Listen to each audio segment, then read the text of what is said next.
Good morning and welcome to our geography online classes. Students, in the previous lecture we learned lesson number 3, tides. Today we are going to learn new lesson number 4, air pressure. Before to start air pressure, you have clear the concept that air has weight. Have you tried the activity that shown air has weight given on page number 16 on your science textbook? Now let's see pressure of the air. Before start lesson, what is the air pressure?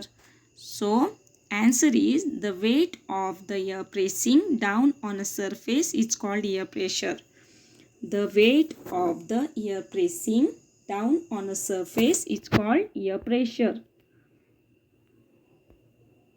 Look at this figure, look at this image. The weight of the air pressing down on a surface is called air pressure. There are two types of air pressure, low air pressure and high air pressure. If you can see proper this image, you will notice that on the surface of the earth there is high air pressure, and if you go to the little altitude, if you go to higher and higher, the air pressure is low. Okay, due to air pressure, various phenomena like storms, precipitation, etc. occur in the atmosphere. Look at this. First is storm. The storms are very bad weather with a lot of rain and strong winds. There are many types of storms like ice storms, hailstorms, windstorms and thunderstorms, etc. Let's see the precipitation. What do you mean precipitation? It means rain, snow, etc. that falls. The amount of this that falls is called precipitation. Look at here. There are different types of rain. Sleet. Sleet means what? Rain and snow together. Hails and snow. These all are called precipitation, and it's occur only because of air pressure. We can say the air in the atmosphere exert pressure on the surface of the earth. It's also called air pressure. There are variation in air pressure. Air pressure is not uniform on all places on the earth's surface. Look at this figure. Here is, if you go to high altitude, there is low air pressure, and down it's a high air pressure.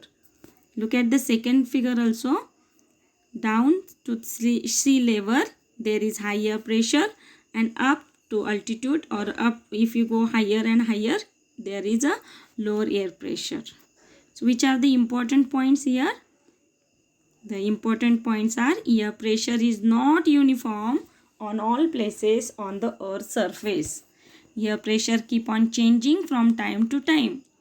And the altitude of region, temperature of the air and amount of water vapor in the air are some factors influencing air pressure.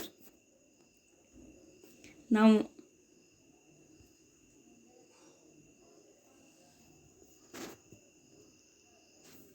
the proportion of dust in the air, water vapor, heavy gases, etc. is higher in the air closer to the surface of the earth. This proportion decreases with increasing altitude. This is the main altitude of region and the air pressures. Then, as one moves higher and higher from the surface of the earth, the air becomes thinner and thinner.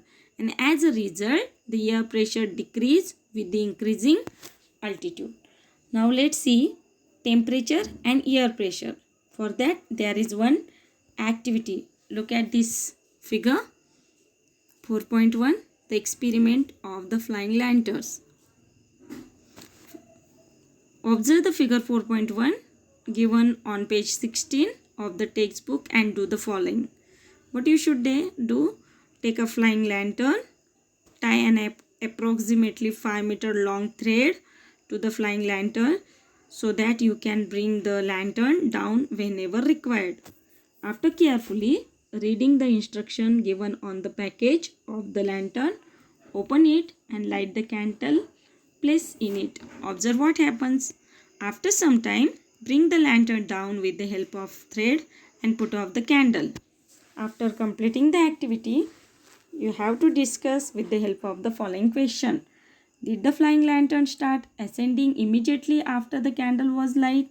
And second, what would have happened to the flying lantern had the candle got extinguished after the lantern had gone up in the air? So, what will happen? The air in the flying lanterns get heated once the candle is lit. The hot air expands, becomes lighter and starts moving up.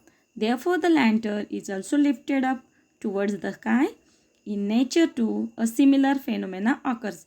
Same phenomena occurs. If you put on a candle in the lantern, then the the lantern will fly in the sky, and when it will put off, the lantern will come down. So this is the geographical explanation. So today we'll stop here, and next period I will teach you the relation between temperature and air pressure. Thank you.